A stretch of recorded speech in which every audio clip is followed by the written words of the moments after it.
बिस्मिल्लाहिर्रहमानिर्रहीम। अस्सलामुअलैकुम। चटपटा रंगीन के साथ मैं हूँ आपकी शेफ अफशा नसरुल्लाह। यकीनन आप सब खैरियत से होंगे।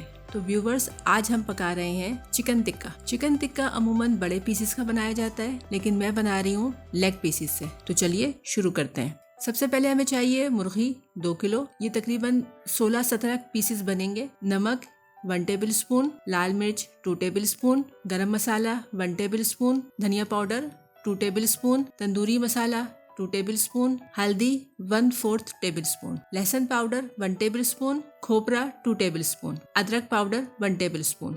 आप चाहें तो पिसा हुआ भी डाल सकते हैं, मैं पाउडर डाल रही हूँ। सोया सॉस 3 टेबल स्पून, सिरका 3 टेबल स्पून, जर्दे का रंग 1 चुटकी और दही 1 प्याली। और साथ ही हमें चाहिए होगा कुकिंग ऑयल। तमाम मुर्गी एक बड़े बर्तन में डाल लें। इसमें नमक, लहसुन अदरक का पाउडर, हल्दी, लाल मिर्च, धनिया, काली मिर्च, तंदूरी मसाला, खोपरा, सोया सॉस, सिरका, जर्दे का रंग, दही और 2 चम्मच कुकिंग ऑयल शामिल करके अच्छी तरह मिक्स कर लें ताकि मसाला तमाम बोटियों को लग जाए। और कांटे की मदद से अच्छी तरह गूंद लें मतलब कांटे से सुराख कर लें। आप चाहें तो छुरी से भी हल्के हल्के सुराख कर सकते हैं। उसको अच्छी तरह हर बोटी पे सुराख करना है ताकि मसाला अच्छी तरह अंदर चला जाए। 2 से 3 घंटे के लिए रख दें। अगर आपके पास वक्त हो तो आप ओवरनाइट भी रख सकते हैं, इससे जायका और मज़ेदार हो जाएगा। अगर आप ओवरनाइट रख रहे हैं तो उसे फ्रिज में रखें, और अगर आप 2 से 3 घंटे के लिए रख रहे हैं तो आप उसे बाहर भी रख सकते हैं। जब चिकन मैरिनेट हो जाए तो एक पतीली लेकर इसमें 2 चम्मच कुकिंग ऑयल डालें और सारी मुर्गी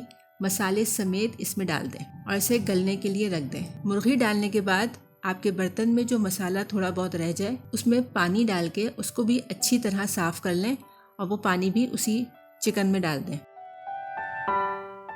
पहले आग तेज रखें और फिर हल्की कर दें। 10 मिनट बाद ढक्कन उठाकर देख लें और अच्छी तरह हिला दें। अगर पानी हो तो आग थोड़ी तेज कर दें। हमें 20 मिनट में तमाम पानी खुश्क करना है, क्योंकि 20 मिनट तक इंशाअल्लाह हमारी चिकन गल जाएगी। दूसरी तरफ चूल्हे पर कोयले दहकने के लिए रख दें ताकि चिकन गलने तक कोयले भी तैयार हो जाए। पानी खुश्क हो जाए और चिकन गल जाए तो हल्का सा भून लें। इसमें एहतियात करें कि बोटियां टूटे नहीं और चूल्हा बंद कर दें। कोई स्टील की प्लेट या एल्युमिनियम फाइल रखकर इस पर कोयले रख दें। 5 से 10 मिनट ऐसे ही रहने दें। इसके बाद कोयले निकाल लें। मज़ेदार चिकन टिक्का तैयार है। इसे बारीक कटी हुई प्याज, नींबू और पुदीने की चटनी के साथ सर्व करें। खुद भी खाएं और मेहमानों को भी खिलाएं। मिलते हैं फिर किसी नई रेसिपी के साथ। रेसिपी पसंद आए तो लाइक करें, अपने फ्रेंड एंड फैमिली के साथ शेयर करें। अल्लाह हाफिज।